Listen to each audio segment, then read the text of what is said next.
السلام علیکم دوستوں، ویلکم بیک ٹو اور چینل فائنڈ اردو۔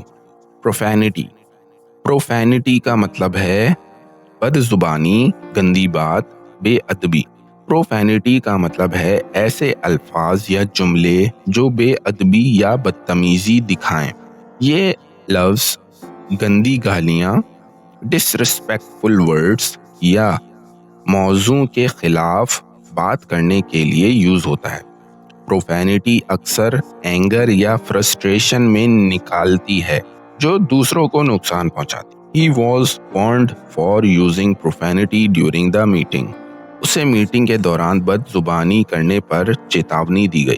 تو دوستو، پروفینٹی کا مطلب ہے گندی بات یا بے ادبی کرنا جو اینگر اور ڈسرسپیکٹ دکھاتا ہے۔ امید ہے اب آپ کو پروفینٹی کا مطلب سمجھ میں آ گیا ہوگا۔ ملتے ہیں نیکسٹ ویڈیو میں، شکریہ۔